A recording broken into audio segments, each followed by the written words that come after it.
The morning was still and ordinary, the kind that makes you forget trouble exists. My coffee steamed against the chill as I stood in the driveway, watching the sprinklers arc across neat lawns. That's when I saw it, a folded paper flapping under my truck's wiper, pinned by a faint breeze. At first, I thought it was a flyer, but the bold header in block letters caught my eye. Notice of encroachment, HOA compliance required. I frowned, reading slowly. According to the notice, my driveway extended 12 inches into community property, and I owed a monthly easement rent of $110 starting immediately. It even had an account number and a due date in red ink. Rent. For my own driveway. The coffee in my hand didn't taste the same anymore. I walked to the edge of the concrete, looking down at the same line I'd parked on for 12 years. Nothing had moved. No cracks, no expansion, no new paint. Just the same stretch of poured gray I'd signed for when I bought this place. Across the street, curtains shifted. Mrs. Lang, the neighbor who once lent me jumper cables, was peering from behind her window. 2 houses down, an older man was shaking his head, muttering something to his wife. I could feel the weight of their stares, not sympathy, just quiet fear. I crouched and ran my fingers along the faint joint between my driveway and the sidewalk. 12 inches, they said. I designed turbine housings tighter than that back in my engineering days. A low hum of a car interrupted my thoughts. A black sedan pulled up, clean, glossy, predictable. Out stepped Mr. Grant, the HOA president, dressed like he was attending a board meeting instead of patrolling a cul-de-sac. Clipboard in hand, pen tucked in his breast pocket, the kind of man who smiled like a rulebook had his back. "Morning, Mr. Cole," he said, closing the car door with one deliberate click. "You got the notice, I assume." "I did," I said, still standing over the concrete. "It says I'm renting my own driveway now." "That's new." Grant chuckled, that condescending kind of laugh that's meant to remind you who's in charge. "Technically, you're using common property space beyond the allowed boundary. The board voted to enforce rent collection for the encroachments." "Encroachments," I repeated, tasting the word. "You're sure about this section being community land?" He flipped through his clipboard like it was a courtroom transcript. "The association's survey confirmed it. The decision is final. Failure to comply will result in legal action and fines." The man couldn't even look at me when he said it.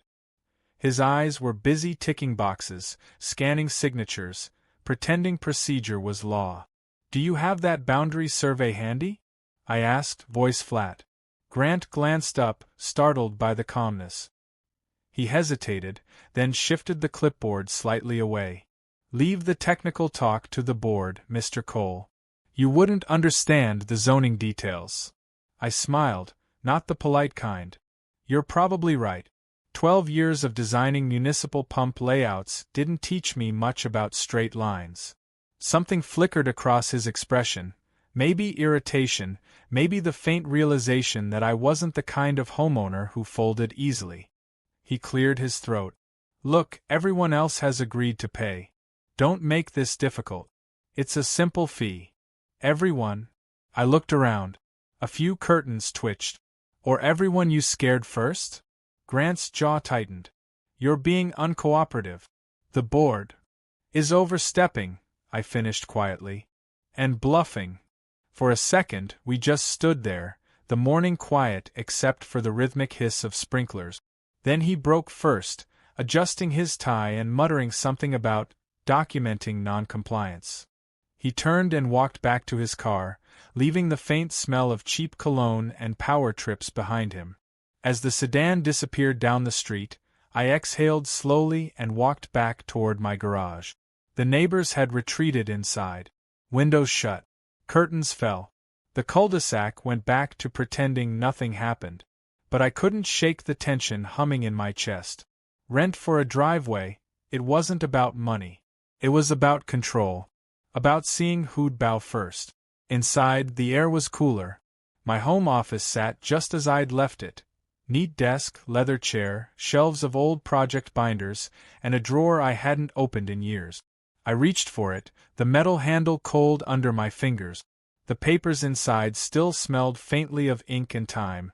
My property deed, the original county survey, the title transfer papers I'd filed myself 12 years ago. Every line, every number, sealed by the county clerk's stamp. I flipped to the last page, the map showing the exact footage of my property line. 12 inches. I couldn't help but smirk. If they wanted to play games with lines on concrete, I was about to show them what precision really looked like. The knock came just after 9. 3 short, sharp raps, the kind that carry authority. I glanced through the blinds and saw him standing by my gate, orange safety vest, clipboard, reflective sunglasses. A county badge dangled around his neck, though even from here, I could tell something was off, too shiny, too new. I opened the door halfway, keeping my voice neutral. "Can I help you?" The man straightened. "Morning, sir. I'm with County Property Oversight. We're here to reevaluate your easement line." He gestured toward my driveway like it was a crime scene. "Reevaluate," I repeated. Wasn't aware anything needed evaluation. He flashed the badge again, plastic, laminated, with a cheap printed seal. I'd seen kids make better ID cards for Halloween. "Just routine," he said. "Step aside and let me measure the perimeter." Behind him, a light breeze moved the leaves. The street was quiet, but I could feel eyes from across the road. Curtains shifting. Phones lifting. The cul-de-sac loved a show. I took my phone out and hit record. "All right," I said calmly, keeping the lens steady on his badge. "Could you tell me your department name and badge number, please?" He frowned. "Sir, step aside, I'm authorized." "Authorized by who?" I asked. "Because I spoke to county zoning 2 days ago, and they didn't mention sending anyone." He hesitated. Just long enough for the silence to start pulling at the corners of his composure. Then his voice rose, trying to fill the gap. "Don't make this difficult, Mr. Cole. You're already in violation. Noncompliance could result in daily fines, and if necessary, forced entry for survey access." I almost smiled. Forced entry? Over a driveway? He didn't like that. His jaw clenched. "Don't test me." I turned the phone toward the street, making sure the camera caught his vest, his face, his fake badge. Then, I stepped back into the doorway and tapped the speaker button. The call tone rang out, clear and loud. "County Property Division," came a woman's voice on the other end.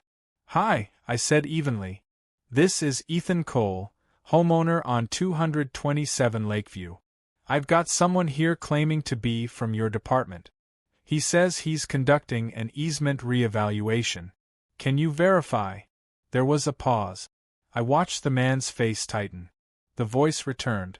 "We don't have any inspectors scheduled in that area today, sir. Could you describe him?" "He's wearing an orange vest," I said, eyes locked on him. "Plastic badge, clipboard, no vehicle marked county property." "Sir," the woman said firmly, "we do not have anyone assigned to Lakeview Drive this week. Please don't let him onto your property." I let that hang in the air. The man took a half step back, muttering something under his breath. "Would you like me to connect you to county enforcement?" she asked. "That won't be necessary," I said quietly, still staring at the impostor. "He was just leaving." He glared at me, color rising in his face. "This isn't over, Cole." "Maybe not," I said. "But it's on camera now." That was enough. He spun on his heel, nearly tripping on the curb as he hurried back to a white pickup parked down the street. No logos, no plates on the front. The engine roared, and he sped off, tires scraping the pavement. The silence afterward felt heavier than before. A few seconds later, a curtain slid back across the road. A teenage boy stood at the window, phone in hand, grinning. A woman 2 houses down stepped outside, pretending to check her mailbox. "Was that?" she started. "Fake," I said simply. "He won't be back." She nodded, eyes wide. "I caught most of it on video." So did I. That night, I reviewed the footage frame by frame, the shaky badge, the threats, the moment his confidence cracked. Every detail was clear. I didn't post it. I didn't have to. Someone else already had. By morning, my phone buzzed non-stop. Messages from neighbors, then strangers. A headline floated across a community Facebook group. HOA caught hiring fake inspector to intimidate homeowner. The clip had spread faster than I expected. 1 million views in less than a day. And in every comment thread, the same line kept appearing. The calm guy with the camera just changed the game. The clubhouse smelled like burnt coffee and old carpet, the unofficial perfume of every HOA meeting. Fluorescent lights buzzed overhead, washing everything in that tired, yellowish tone that made faces look older and tempers shorter.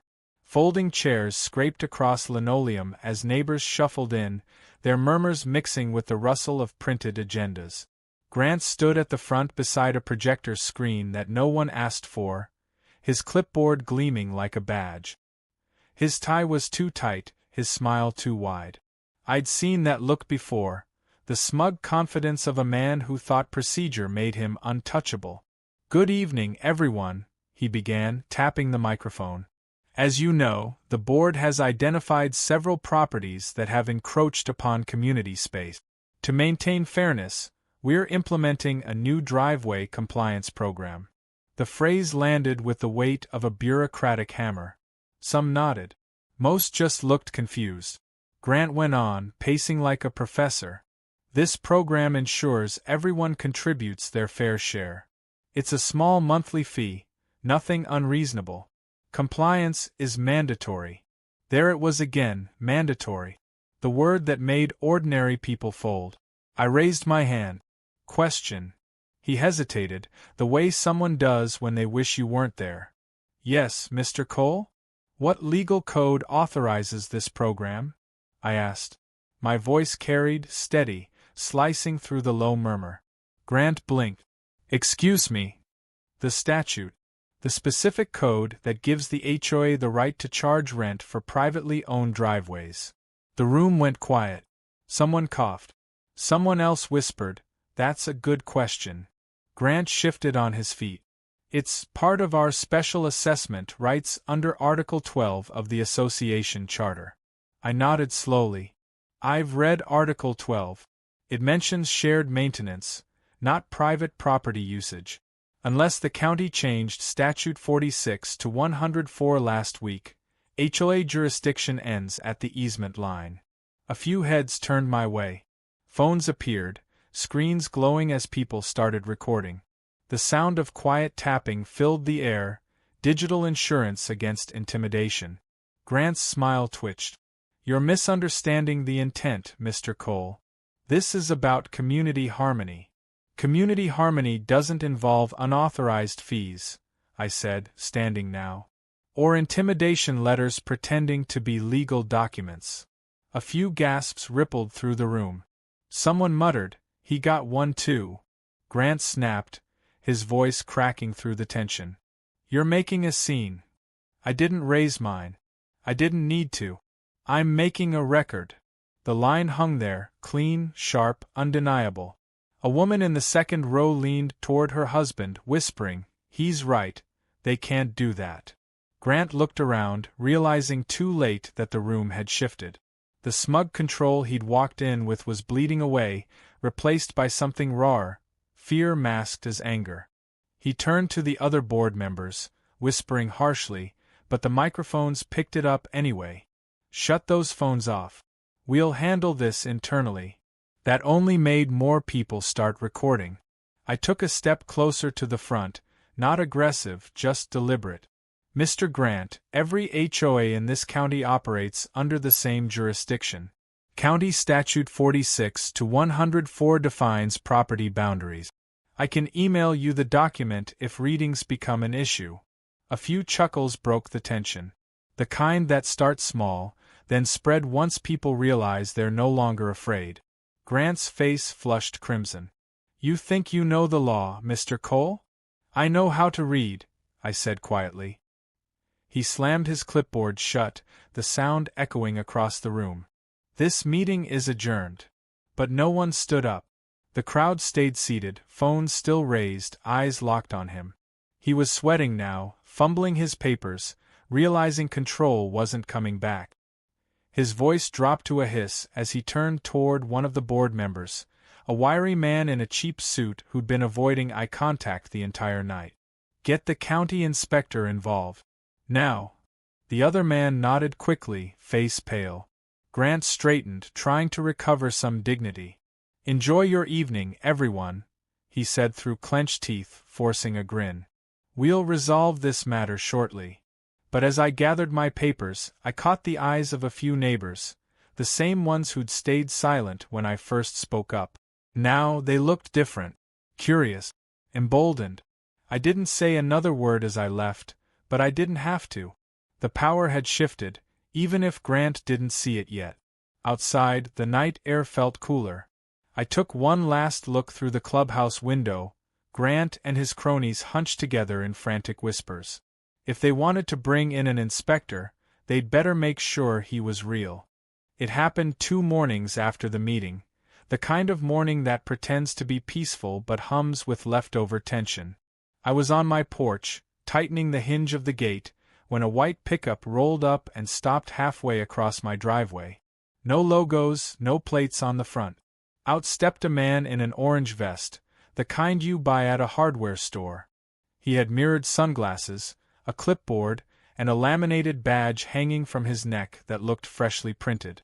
"You Ethan Cole?" he called, voice sharp and official enough to sound rehearsed. "That's right," I said, standing. He held up the badge like it meant something. "County Property Inspector. I'm here to reevaluate your easement line.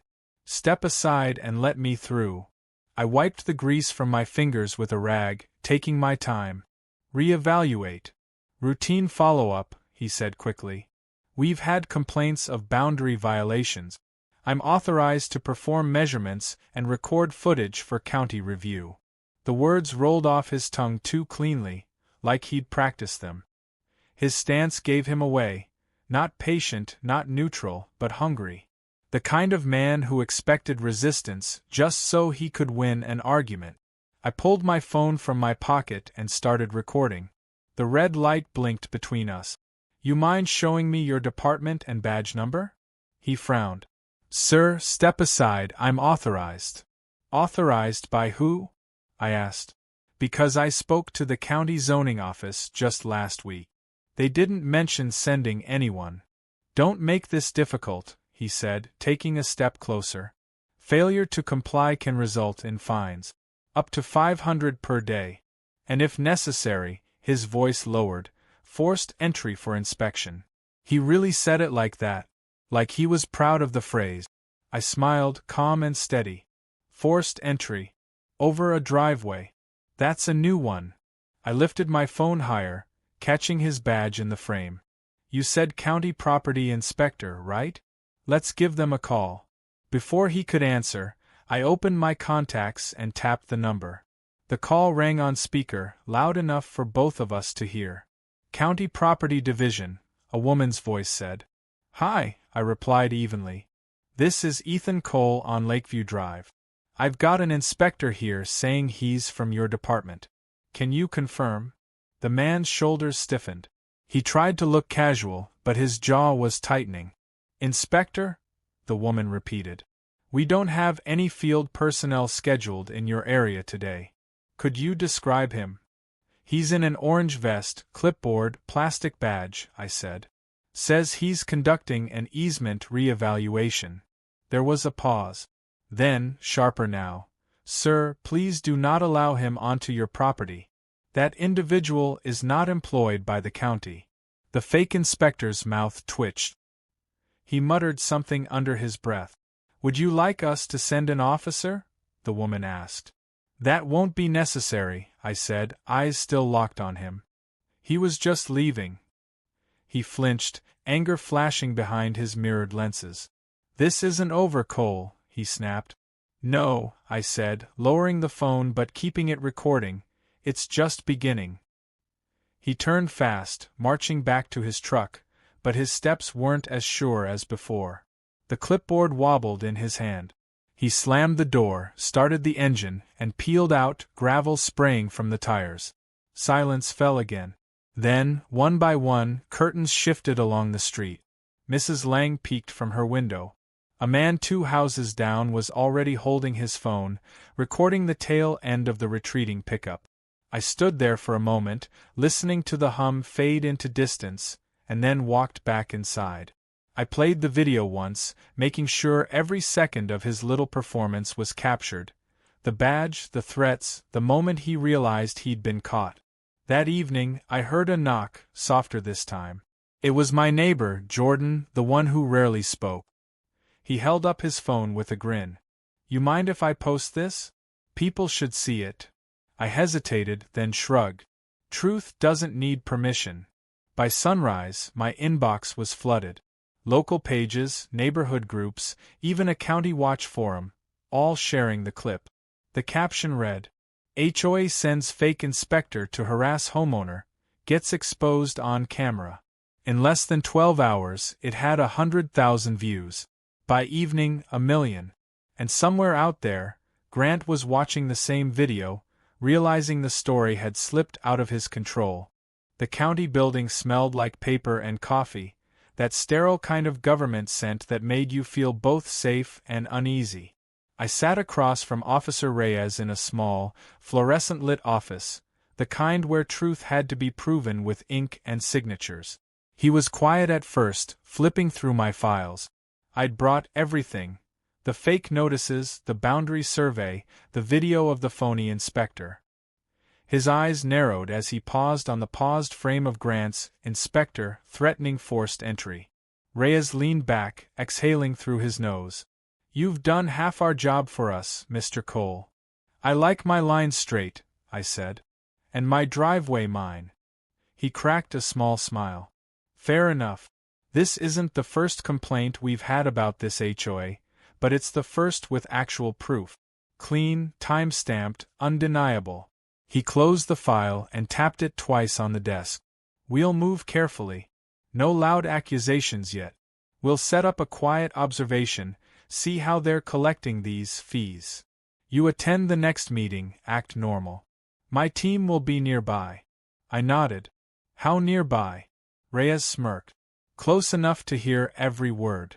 The following week, the HOA clubhouse looked different. Same folding chairs, same cheap coffee, but the air was thick with unease. Grant stood at the front again, but this time his confidence had cracks. His tie was loosened, his eyes darting toward the windows every few seconds. Outside, through the glass, I caught a glimpse of an unmarked black sedan parked across the street. 2 figures sat inside, pretending to read newspapers. I took a seat in the back row, silent. A pen clipped to my shirt blinked faintly. Camera live, audio rolling. Grant cleared his throat. "Let's begin," he said, voice too loud. "As previously discussed, all members subject to the driveway compliance program must continue payments or face fines and, if necessary, property liens." A murmur spread across the room. Some were nodding reluctantly, others avoided his eyes. I leaned forward, voice low but clear. "You mean illegal payments, Mr. Grant?" His gaze snapped to me, a flash of panic he tried to disguise as authority. "Mr. Cole, this meeting is for members in good standing. If you're not here to cooperate, please refrain from disruption." "Cooperate," I said softly. "That what you call extortion these days?" He slammed his clipboard down. "Enough. The board has spoken. All payments will continue or face foreclosure." A few gasps broke the tension. Phones appeared again. Mine wasn't the only one recording this time. From outside I saw movement, a faint flash of light from the sedan. Reyes was signaling. Grant tried to recover, straightening his tie. "The HOA operates under full legal authority. Our inspectors—" "Your fake inspector?" I interrupted. "That did it." The room erupted into whispers. Grant froze, eyes flicking toward the back. "I don't know what you're talking about." "Sure you do," I said calmly. "The one who showed up at my property with a toy badge and threats of forced entry. You sent him." "You did," I said again, this time louder. "And now the county knows it." He stumbled over his next words, voice cracking. You can't prove. But before he could finish, the door opened. 2 men stepped inside, badges gleaming under the harsh fluorescent light. The room fell silent except for the faint hum of the AC. Officer Reyes, County Investigations, he announced. His tone was polite but final. Mr. Grant, we'd like a word regarding impersonation, fraud, and unauthorized fee collection. Grant's face drained of color. This is a private meeting. Not anymore, Reyes said. He glanced at me, just for a moment. I caught it, the smallest nod. Then he touched the earpiece in his left ear, voice barely above a whisper. We have enough. Move in. The other officer stepped forward, unrolling a folder of warrant. The soft snap of handcuffs echoed louder than any gavel could. Phones recorded. Neighbors stared. And for the first time since this all began, Grant didn't have anything left to say. The courtroom was smaller than I expected. 4 rows of benches, walls the color of stale paper, and a judge who looked like she'd seen every lie the county could invent. But what it lacked in size, it made up for in tension. Every seat was filled. Neighbors packed the back rows, murmuring like it was Sunday service. Reporters lined the sides with cameras and notepads, waiting for the fall of a man who thought a clipboard made him king. Grant sat 2 tables over, pale and sweating through his suit. His lawyer whispered urgently into his ear, but he wasn't listening. His eyes kept darting to the gallery, to the same neighbors who'd once nodded along to his rules and fines. Not anymore. The bailiff called order, and the judge entered, expression neutral, eyes sharp. Case 47B, she said. Cole vs. Lakeview Homeowners Association. Reyes was seated behind me, badge glinting, a quiet reassurance in a room where truth usually came second to paperwork. Mr. Cole, the judge said, you may begin. I stood, my papers stacked neatly, my voice steady. Your Honor, this case isn't about driveways or dues. It's about a group of homeowners being coerced under false authority. I'll be brief. I handed the clerk a folder, labeled evidence, numbered, time-stamped. Exhibit 1.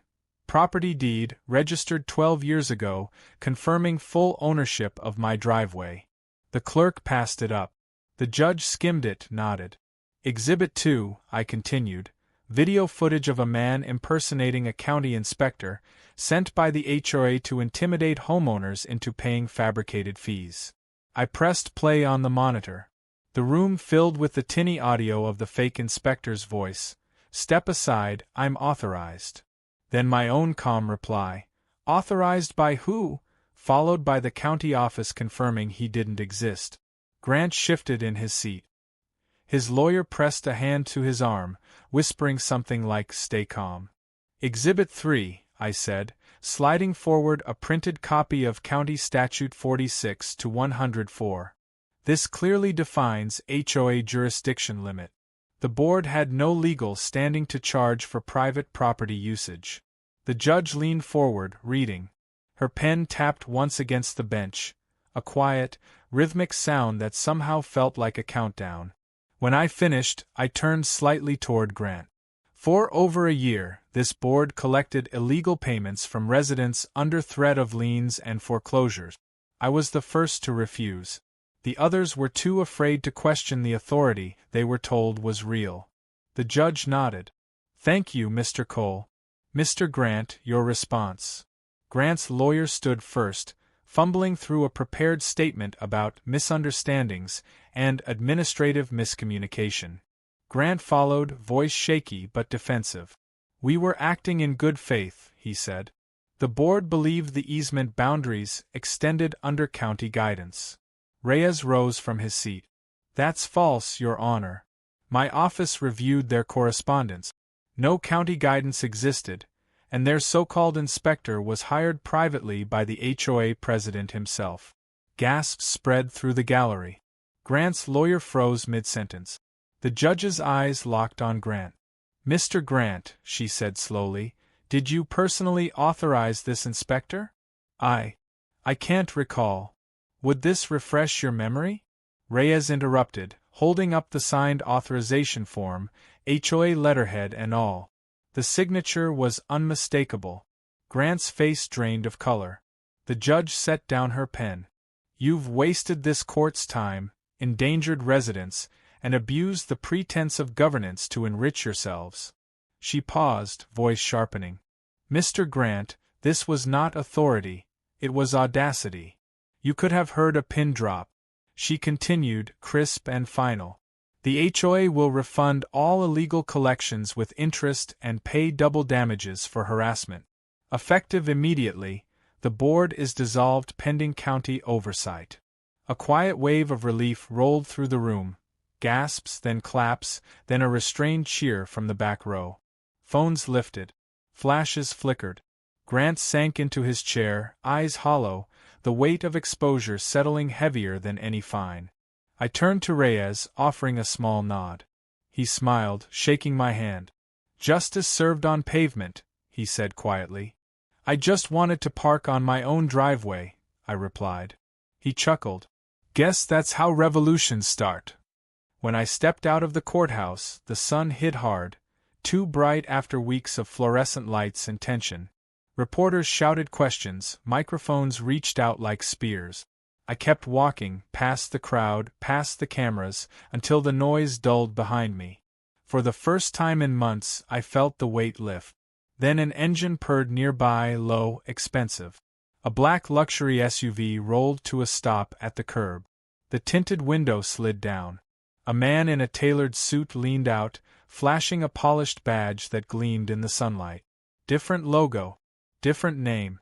Same smug confidence. "Mr. Cole," he said smoothly, "we need to talk about your sidewalk." I exhaled, slow and tired, already feeling the next storm forming.